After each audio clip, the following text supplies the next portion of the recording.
남편이 매일 밤 사라졌습니다. 서재 뒤 벽을 밀자 믿을 수 없는 광경이 펼쳐졌습니다. 그 벽 너머엔 또 다른 집, 그리고 또 다른 가족이 있었습니다. 지금부터 당신이 몰랐던 그 남자의 진짜 이야기를 들려드립니다. 구독과 좋아요는 다음 진실까지 나아가는 힘이 됩니다. 1990년대 지어진 서울 근교 아파트 단지, 그곳에는 평범해 보이는 한 가정이 살고 있었습니다. 윤희자는 올해 61살, 평생을 남편 뒤에서 내조하며 살아온 성실한 주부였습니다. 남편 김정수는 70살로 고등학교 교장직을 마치고 은퇴한 지 벌써 5년이 흘렀습니다. 은퇴 후 김정수는 하루 종일 서재에서 책만 읽으며 지냈습니다. 윤희자가 밥을 차려놓고 불러도 잠깐만, 2페이지만 읽고라며 나오지 않을 때가 많았습니다. 윤희자는 매일 아침 6시에 일어나 김정수의 아침을 준비했습니다. 미역국과 생선구이, 김치찌개. 40년간 해온 일상이었습니다. 하지만 요즘 들어 김정수는 밥상 앞에 앉아서도 멍하니 다른 생각을 하는 것 같았습니다. 여보, 밥 식어요. 아, 그래. 잘 먹겠습니다. 김정수는 그렇게 대답하고는 밥을 후루룩 먹고 다시 서재로 들어갔습니다. 윤희자는 혼자 남은 밥상을 치우며 씁쓸한 기분이 들었습니다. 그런데 이상한 일이 있었습니다. 김정수는 매일 밤 10시만 되면 어김없이 산책을 나갔습니다. 여보, 오늘은 좀 일찍 들어와요. 함께 텔레비전이라도 봐요. 윤희자가 말하면 김정수는 항상 같은 대답을 했습니다. 운동 좀 하고 올게. 나이 들수록 몸을 움직여야 해. 그러고는 새벽 2시가 되어서야 돌아왔습니다. 처음에는 건강을 위해서라고 생각했습니다. 하지만 밤마다 4시간씩 나간다는 게 이상했습니다. 더구나 비가 오는 날에도 추운 겨울에도 빠지지 않았습니다. 40년을 함께 산 남편이었지만 요즘 들어 김정수는 낯선 사람 같았습니다. 특히 서재만큼은 절대 건드리지 못하게 했습니다. 서재만큼은 절대 손대지 말라고 했어요. 마치 금고 같았죠. 윤희자는 혼자 중얼거렸습니다. 청소를 하려고 해도, 차라도 한 잔 갖다 드리려고 해도 김정수는 문을 잠그고 나가거나 괜찮다며 거절했습니다. 어느 날 윤희자는 시장에서 돌아오는 길에 옆집 아줌마를 만났습니다. 희자 씨, 요즘 교장 선생님 어디 아프신 데는 없어요? 아니요, 왜요? 밤마다 나가시던데. 혹시 병원이라도 다니시나 해서요. 윤희자는 그제야 깨달았습니다. 동네 사람들이 모두 남편의 야간 외출을 알고 있다는 것을. 그런데 정작 아내인 자신은 남편이 어디로 가는지 모르고 있었습니다. 어느 날 밤 윤희자는 문득 궁금해졌습니다. 남편은 매일 밤 어디로 가는 걸까? 이 나이에 무슨 운동을 그렇게 오래 하는 걸까? 하지만 의심하는 것도 미안해서 묻지 못했습니다. 40년간 믿고 살아온 남편이었으니까요. 그날 밤도 김정수는 평소처럼 10시에 나갔습니다. 윤희자는 남편이 나간 후 설거지를 하며 마음속으로 생각했습니다. 정말 운동을 하러 가는 걸까? 아니면 다른 이유가 있는 걸까? 밤 11시, 윤희자는 목이 말라 부엌으로 향했습니다. 냉장고에서 물을 꺼내 마시려는데 갑자기 이상한 소리가 들렸습니다. 쿵! 서재 쪽에서 들려오는 소리였습니다. 윤희자는 물컵을 든 채 가만히 귀를 기울였습니다. 김정수는 분명히 나갔는데 서재에서 소리가 날 리 없었습니다. 쿵! 쿵! 이번에는 더 확실하게 들렸습니다. 마치 무언가 떨어지는 소리 같았습니다. 윤희자는 조심스럽게 서재 문 앞으로 다가갔습니다. 문은 잠겨 있었지만 틈새로 불빛이 새어나오지 않았습니다. 이상하네. 분명히 소리가 났는데. 윤희자는 혼자 중얼거리며 자리를 떠났습니다. 하지만 마음속 깊은 곳에서는 뭔가 이상하다는 생각이 들었습니다. 다음 날 아침, 김정수는 평소보다 늦게 일어났습니다. 그리고 어딘지 모르게 피곤해 보였습니다. 여보, 어젯밤 늦게 들어왔죠? 응, 친구들이랑 차라도 한잔하고 왔어. 김정수는 대답했지만 윤희자는 뭔가 어색함을 느꼈습니다. 평소 술을 즐기지 않는 남편이 갑자기 친구들과 술을 마셨다는 것이 이상했습니다. 김정수가 서재로 들어간 후 윤희자는 청소를 시작했습니다. 거실을 정리하다가 서재 문 앞에서 멈췄습니다. 어젯밤 들었던 소리가 계속 신경 쓰였습니다. 윤희자는 서재 벽을 유심히 살펴보기 시작했습니다. 겉으로는 평범한 벽지가 붙어 있었지만 자세히 보니 이상한 점이 있었습니다. 책장 옆쪽 벽지가 다른 곳보다 조금 더 새 것 같았습니다. 언제 벽지를 바꿨나? 윤희자는 기억을 더듬어 보았지만 남편이 언제 벽지를 바꿨는지 생각나지 않았습니다. 아니, 애초에 그런 이야기를 들은 적이 없었습니다. 그때 책장 아래쪽에서 뭔가 반짝이는 것을 발견했습니다. 윤희자는 무릎을 꿇고 자세히 살펴보았습니다. 먼지가 쌓인 틈새에서 작은 나사 같은 것이 보였습니다. 이게 뭐지? 윤희자는 나사를 집어들었습니다. 새 것 같은 나사였습니다. 언제 떨어진 건지 모르겠지만 분명히 최근에 사용된 것 같았습니다. 그날 오후 윤희자는 청소를 하다가 또 다른 발견을 했습니다. 서재 벽 쪽에 책장이 평소보다 조금 앞으로 나와 있었습니다. 마치 누군가 밀었다가 제대로 밀어넣지 않은 것처럼 보였습니다. 여보가 책을 꺼내다가 그런 건가? 윤희자는 책장을 제자리에 밀어 넣으려고 했습니다. 그런데 책장을 밀면서 손이 벽에 닿았는데 벽이 평소보다 약간 따뜻했습니다. 벽이 왜 이렇게 따뜻하지?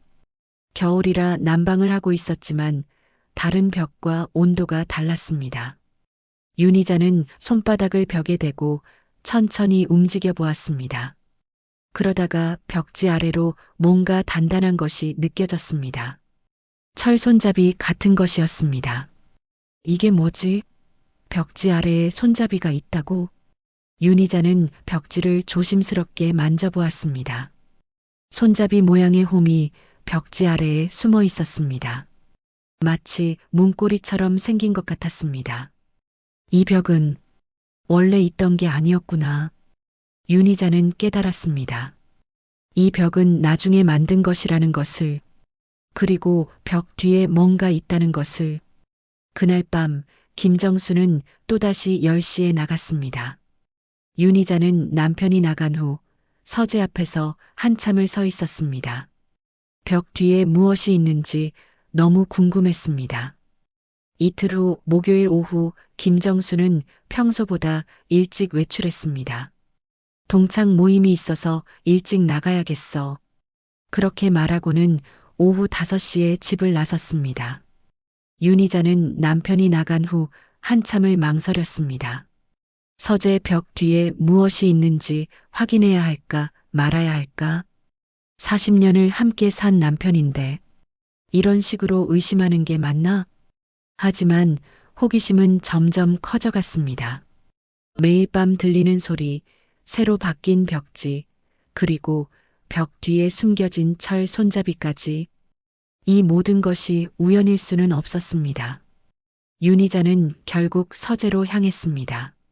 문은 잠겨 있었지만 김정수가 급하게 나가면서 열쇠를 놓고 간 것 같았습니다. 평소에는 절대 일어나지 않는 일이었습니다. 오늘은 운명인가 봐. 윤희자는 떨리는 손으로 서재 문을 열었습니다. 책들이 가득한 서재, 그리고 의문의 벽이 그녀를 기다리고 있었습니다. 윤희자는 책장을 조심스럽게 옆으로 밀었습니다. 그러자 벽지 아래 숨겨진 철 손잡이가 완전히 드러났습니다. 생각보다 큰 손잡이였습니다. 정말 문이 있었네. 윤희자는 손잡이를 잡고 천천히 당겨보았습니다. 처음에는 꿈쩍도 하지 않았습니다. 하지만 조금 더 힘을 주자 벽이 서서히 움직이기 시작했습니다. 끽, 끽. 오래된 경첩 소리가 났습니다. 벽은 실제로는 문이었고 안쪽으로 열리고 있었습니다. 윤희자는 숨을 죽이고 문을 완전히 열었습니다.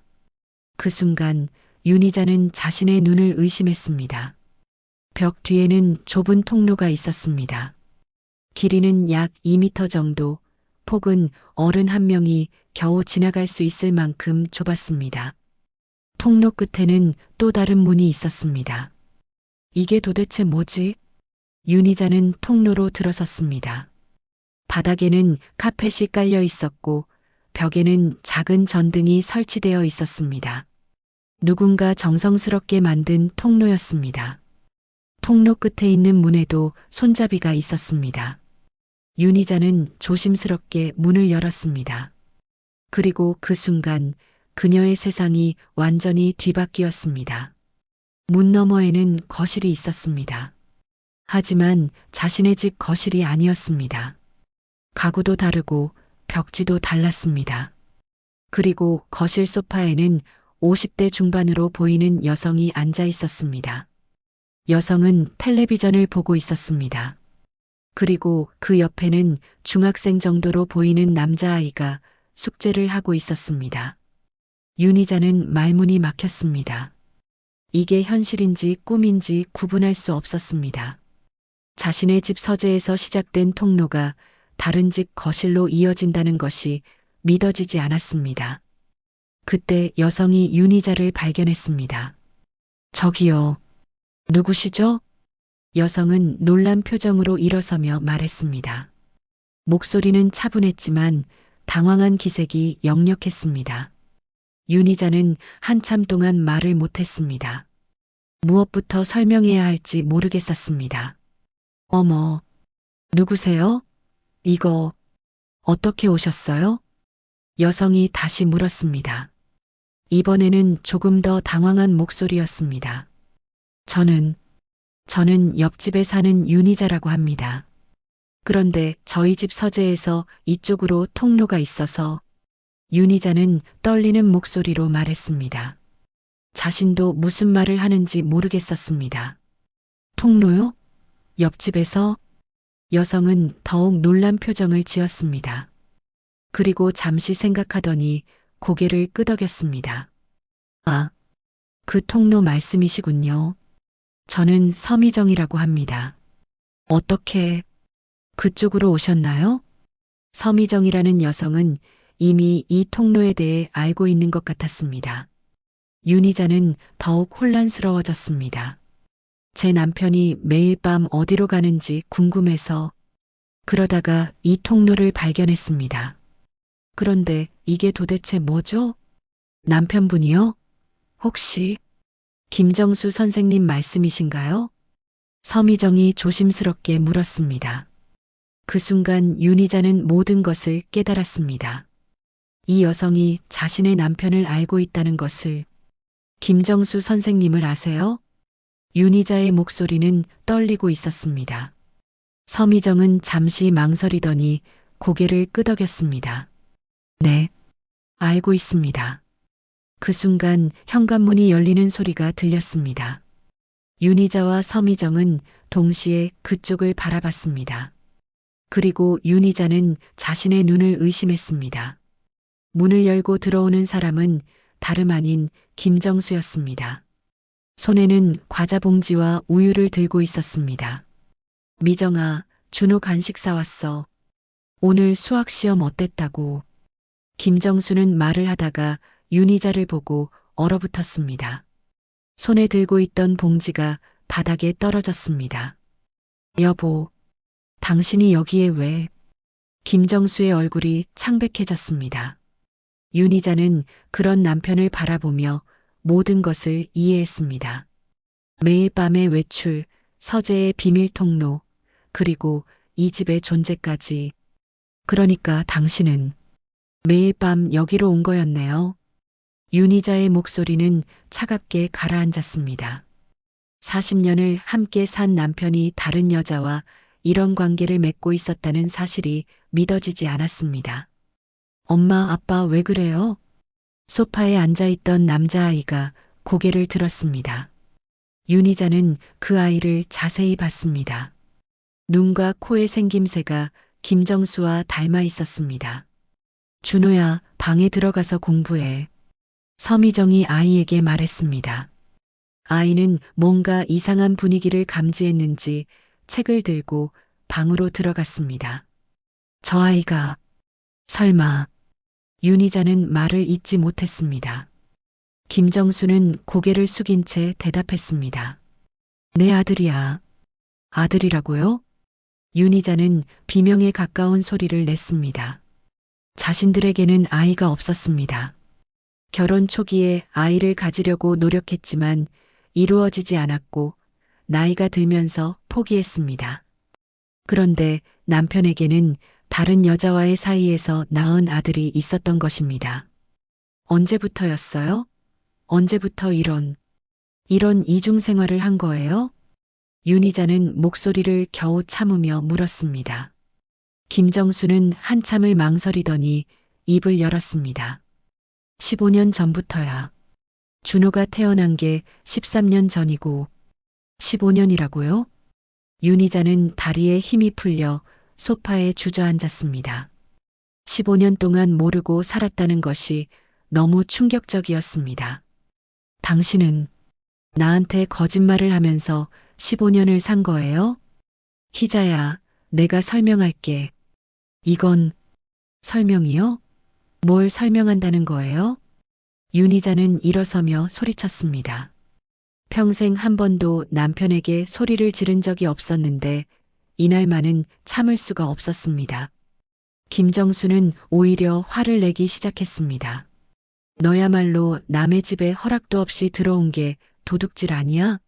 내 서재에 손대지 말라고 했는데 왜 들어온 거야? 도둑이라고요? 제가 도둑이라고요? 윤희자는 믿을 수 없다는 표정을 지었습니다. 바람을 피운 것은 남편인데 오히려 자신을 도둑이라고 하다니. 서미정이 조심스럽게 입을 열었습니다. 두 분 다 진정하세요. 이렇게 싸우면 당신은 누구세요? 정확히 어떤 관계인지 말해주세요. 윤희자는 서미정을 똑바로 쳐다보며 물었습니다. 서미정은 잠시 망설이더니 대답했습니다. 저는 정수 오빠와 함께 살고 있어요.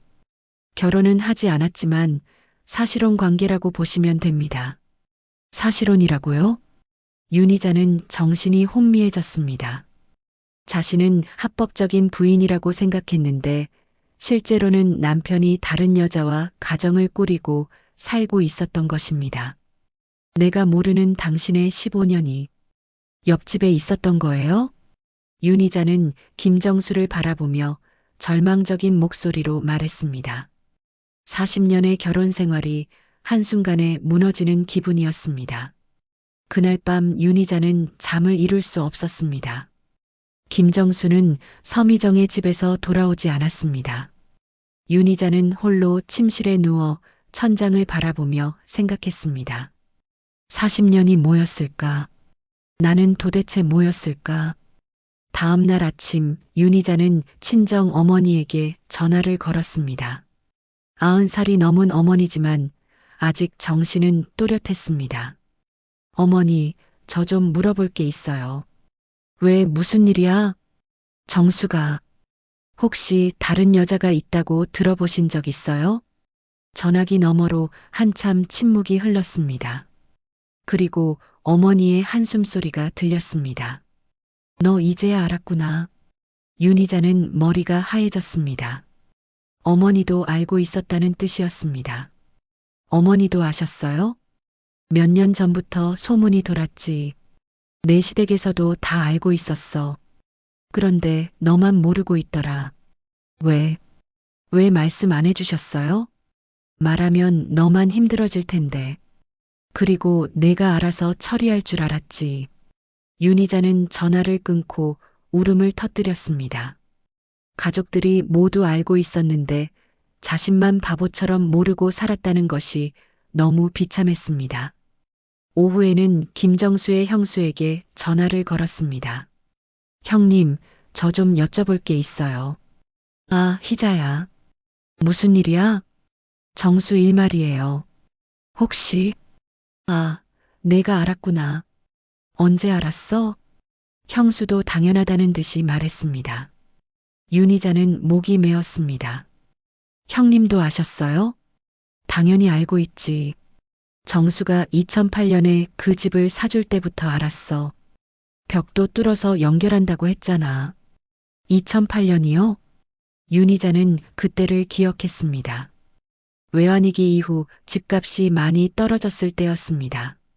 김정수가 갑자기 투자한다며 돈을 많이 썼던 시기였습니다. 그때 정수가 옆집 아파트를 샀다고 안 했어? 임대 수익을 위해서라고. 윤희자는 기억났습니다. 김정수가 부동산 투자라며 옆집을 샀다고 했던 것을. 그런데 그것이 서미정을 위한 집이었던 것입니다. 그리고 벽 공사할 때도 내가 친정에 갔을 때 했잖아. 혹시 모르나 했는데 정말 몰랐구나. 윤희자는 또 기억했습니다. 2008년 여름 어머니가 아프셔서 보름 정도 친정에 머물렀던 적이 있었습니다. 그때 김정수가 서재 정리를 하겠다며 혼자 남아 있었습니다. 그때 벽 공사를 한 거였구나. 윤희자는 모든 퍼즐이 맞춰지는 것을 느꼈습니다. 계획적이고 치밀했습니다. 친정에 간 사이에 비밀 통로를 만들고 자신에게는 서재 정리를 했다고 거짓말을 한 것입니다. 희자야, 그래도 너희 부부가 알아서 해결할 일이야. 우리가 끼어들 수는 없어.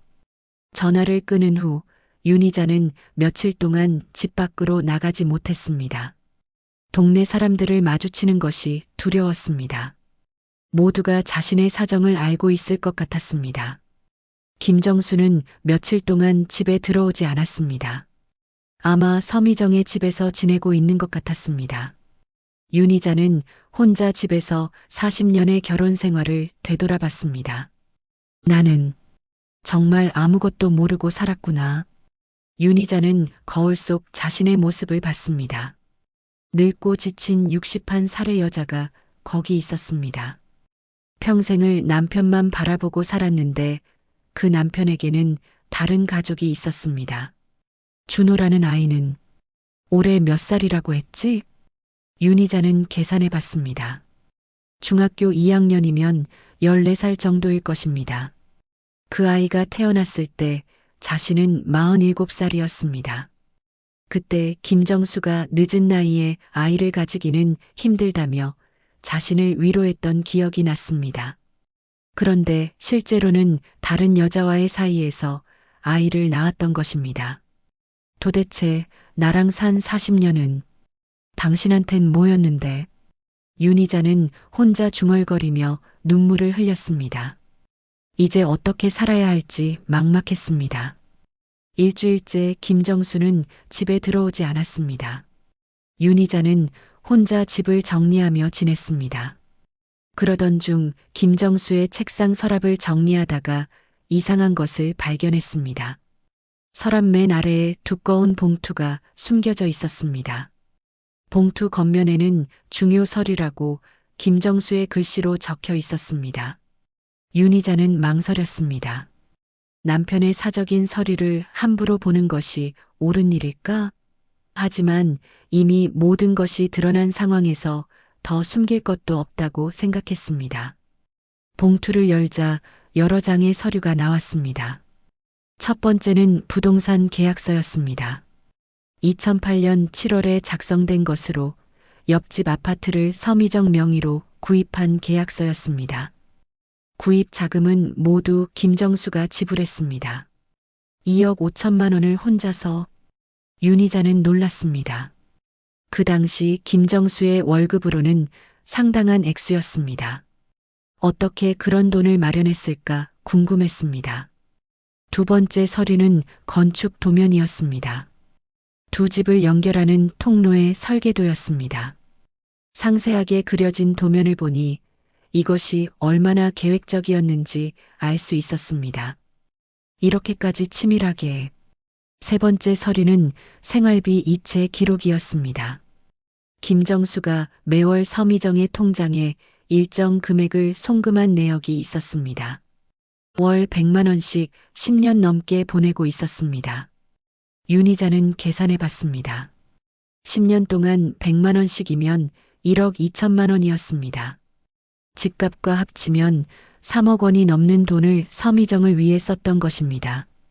우리 집 생활비는 항상 빠듯하다고 했으면서 윤희자는 씁쓸했습니다. 김정수는 항상 절약하자고 했습니다. 외식도 자주 못하고 옷도 자주 사지 못했습니다. 그런데 다른 가정에는 이렇게 많은 돈을 쓰고 있었던 것입니다. 네 번째 서류는 유언장이었습니다. 김정수가 작성한 것으로 자신이 죽을 경우 재산을 어떻게 분배할지 적혀 있었습니다. 서미정과 아들 김준호에게 옆집 아파트와 예금 3천만 원을 유증한다. 윤희자는 손이 떨렸습니다. 유언장에는 자신에게는 현재 살고 있는 집만 남기고 나머지는 모두 서미정과 준호에게 주겠다고 적혀 있었습니다.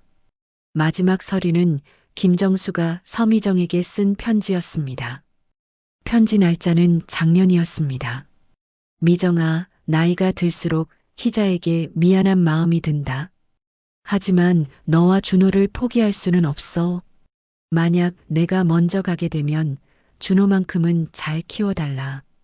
그 아이가 내 유일한 아들이니까. 윤희자는 편지를 읽고 주저앉았습니다. 유일한 아들이라는 표현이 가슴을 찔렀습니다. 자신과는 아이가 없었지만 그것이 자신만의 아픔이라고 생각했는데 김정수에게는 이미 아들이 있었던 것입니다. 그날 밤 윤희자는 결심했습니다. 더 이상 이런 식으로 살 수는 없었습니다. 40년 동안 남편의 그늘에 가려져 살았지만 이제는 자신을 위한 선택을 해야 했습니다. 다음 날 아침 윤희자는 평생 처음으로 법률상담소를 찾아갔습니다. 법무사 선생님은 친절하게 상황을 들어주었습니다. 부인께서 모르는 사이에 남편분이 다른 여성과 사실혼 관계를 맺고 있었다면 이는 명백한 불륜입니다. 이혼 사유가 됩니다. 이혼을 할 수 있을까요? 물론입니다. 게다가 재산 분할과 위자료도 청구할 수 있어요. 남편분이 다른 여성을 위해 쓴 돈도 부부 공동재산에서 나간 것이니까요. 윤희자는 처음으로 희망을 느꼈습니다. 자신도 뭔가 할 수 있다는 생각이 들었습니다. 상담을 마치고 집으로 돌아오는 길에 윤희자는 거울에 비친 자신을 봤습니다. 며칠 전과는 다른 표정이었습니다. 더 이상 무기력하지 않았습니다. 지금부터는 내 이름으로 내 집을 지을 거예요. 윤희자는 혼자 중얼거렸습니다. 40년 동안 김정수의 아내로만 살았지만 이제는 윤희자로 살아가겠다고 다짐했습니다. 그날 저녁 김정수가 집으로 돌아왔습니다. 며칠 만에 보는 남편의 얼굴은 야위어 있었습니다. 희자야, 우리 얘기 좀 하자. 윤희자는 고개를 끄덕였습니다. 이제 끝을 낼 때가 된 것 같았습니다. 김정수와의 대화는 길지 않았습니다. 윤희자는 발견한 모든 서류를 김정수 앞에 내놓았습니다. 유언장, 계약서, 생활비 이체 내역까지 모든 것을 보여주었습니다. 이제 더 이상 숨길 것도 없죠. 김정수는 아무 말도 하지 못했습니다. 모든 증거가 드러난 상황에서 변명할 여지가 없었습니다. 희자야, 미안해. 정말 미안해. 미안하다고 해서 40년이 돌아오나요? 윤희자의 목소리는 차분했습니다. 더 이상 울지도 화내지도 않았습니다. 그냥 담담했습니다. 나는 이혼할 거예요. 법무사 선생님과도 상담했어요. 김정수는 놀란 표정을 지었습니다. 평생 순종적이었던 윤희자가 이렇게 단호하게 나올 줄 몰랐습니다. 희자야, 조금만 생각해봐. 이 나이에 이혼하면. 이 나이라고요? 그럼 언제 해야 해요? 당신이 죽을 때까지 바보처럼 속고 살라고요? 윤희자는 일어섰습니다. 더 이상 김정수와 할 말이 없었습니다. 이틀 후 윤희자는 서미정에게 연락했습니다. 직접 만나서 이야기하고 싶다고 했습니다. 서미정은 망설이다가 승낙했습니다. 두 여자는 동네 카페에서 만났습니다. 어색한 침묵이 흘렀습니다. 윤희자가 먼저 입을 열었습니다. 미정 씨, 저는 당신을 원망하지 않아요.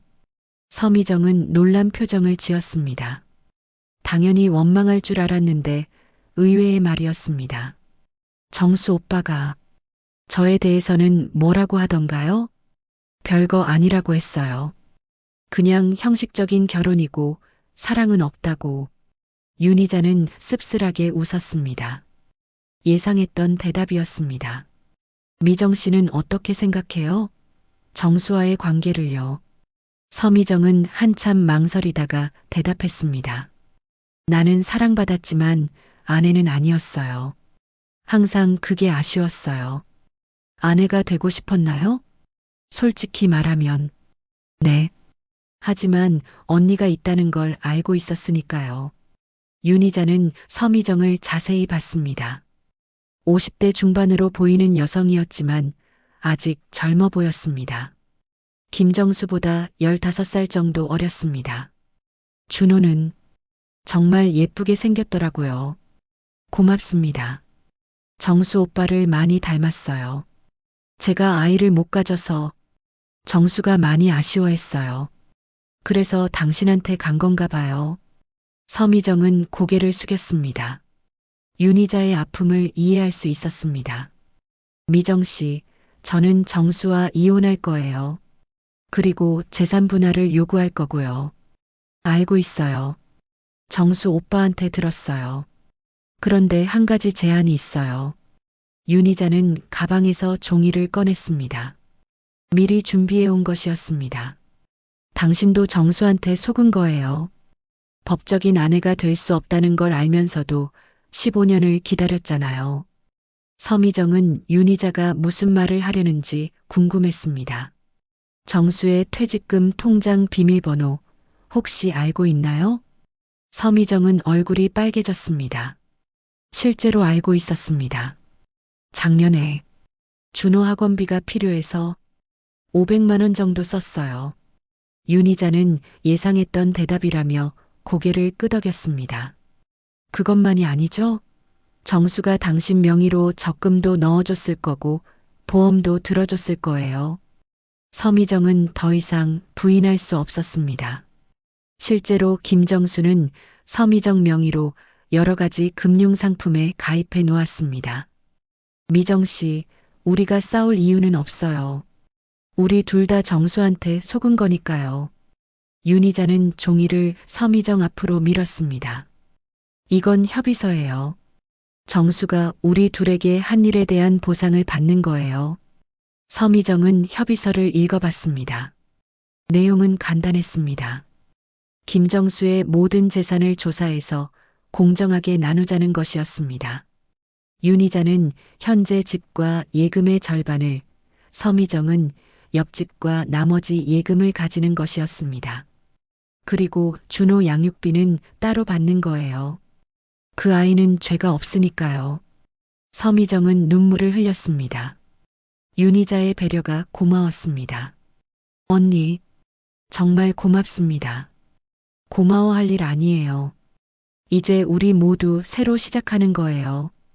이틀 후 두 여자는 함께 작성한 협의서를 김정수에게 내밀었습니다. 김정수는 어이없다는 표정을 지었지만 선택의 여지가 없었습니다. 결국 김정수는 협의서에 서명했습니다. 이혼 절차는 생각보다 빨리 진행되었습니다.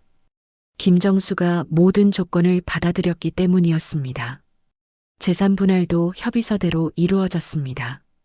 윤희자는 현재 살던 집을 매도하고 서울 시내 작은 아파트로 이사했습니다. 이사 전날 윤희자는 마지막으로 비밀 통로를 살펴봤습니다. 40년 결혼 생활의 진실이 숨어있던 그 좁은 공간을 이제 그 문은 영원히 닫힐 것이었습니다. 정말 끝이구나. 윤희자는 통로 입구를 바라보며 혼자 중얼거렸습니다.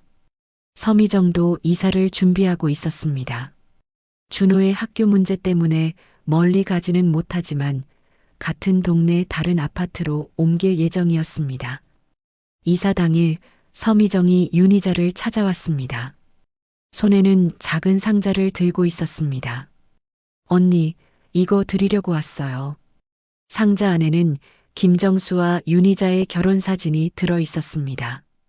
김정수가 서미정의 집에 가져다 놓았던 것을 찾아온 것이었습니다. 고마워요. 이것도 추억이니까요. 윤희자는 사진을 받으며 미소를 지었습니다. 40년 전 젊은 부부의 모습이 그곳에 있었습니다. 그때는 이런 일이 일어날 줄 몰랐을 것입니다. 언니는 앞으로 뭐 하실 거예요? 아직 정확히는 모르겠어요. 하지만 뭔가 해보려고요. 다른 사람들을 도울 수 있는 일을요. 윤희자는 며칠 전 우연히 본 신문 기사를 떠올렸습니다. 가족 상담소에서 중년 여성 상담가를 모집한다는 내용이었습니다. 비슷한 아픔을 겪은 사람들을 도울 수 있을 것 같았습니다. 준호는 어때요? 많이 힘들어하나요? 처음에는 충격을 받았지만 지금은 괜찮아요. 오히려 이제야 진실을 알게 되어서 다행이라고 하더라고요.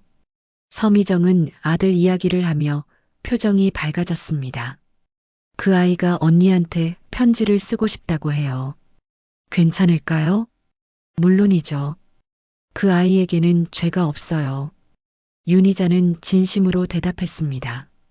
준호는 어른들의 복잡한 사정에 휘말린 피해자였습니다. 몇 달 후 윤희자는 정말로 가족상담소에서 일하기 시작했습니다. 처음에는 서류 정리 같은 간단한 일부터 시작했지만 점차 상담 교육을 받으며 실력을 쌓아갔습니다. 상담소에는 윤희자와 비슷한 상황의 여성들이 많이 찾아왔습니다. 남편의 외도로 상처받은 사람들, 이혼을 고민하는 사람들, 중년의 새로운 삶을 시작하려는 사람들까지. 선생님도 비슷한 경험이 있으시죠? 어느 날 상담을 받으러 온 50대 여성이 물었습니다. 네, 그래서 당신의 마음을 이해할 수 있어요. 윤희자는 자신의 경험을 바탕으로 상담을 해주었습니다. 상처받은 사람들에게 희망을 주는 일이었습니다. 준호는 약속대로 가끔 윤희자에게 편지를 보냈습니다. 학교 생활 이야기, 친구들 이야기, 때로는 아버지에 대한 복잡한 감정도 털어놓았습니다. 윤희자 할머니, 저는 할머니가 용감하다고 생각해요. 아버지한테 당당하게 맞선 것도, 새로운 일을 시작한 것도 정말 멋있어요. 편지를 읽으며 윤희자는 뿌듯함을 느꼈습니다. 그 아이에게 좋은 본보기가 된 것 같아서 기뻤습니다. 김정수는 어떻게 사는지 모르겠습니다. 서미정과 재혼했다는 소식도 들렸지만 윤희자에게는 더 이상 중요하지 않았습니다. 1년 후 윤희자는 상담소에서 공식적인 상담사가 되었습니다. 많은 사람들이 그녀를 찾았고 그녀의 조언을 구했습니다. 어느 날 저녁 윤희자는 자신의 작은 아파트 거실에 앉아 창밖을 바라봤습니다. 석양이 아름답게 물들어 있었습니다. 옆집에서는 젊은 부부가 아이와 함께 웃고 있는 모습이 보였습니다. 평범하지만 행복해 보이는 가족이었습니다. 이젠 벽을 세우지 않아요. 누군가와 진짜 삶을 나누고 싶으니까요. 윤희자는 혼자 중얼거렸습니다. 40년 동안 남편이 세운 벽 뒤에 갇혀 살았지만 이제는 자유로웠습니다. 핸드폰이 울렸습니다. 내일 상담 예약을 잡고 싶다는 전화였습니다. 또 다른 상처받은 누군가가 도움을 청하는 것이었습니다. 네, 내일 오후 2시에 뵙겠습니다. 윤희자는 밝은 목소리로 대답했습니다. 이제 그녀에게는 새로운 삶이 있었습니다. 누군가를 도울 수 있는 삶, 진짜 자신으로 살 수 있는 삶이었습니다. 60이 넘어서 시작한 새로운 인생이었지만 윤희자는 행복했습니다.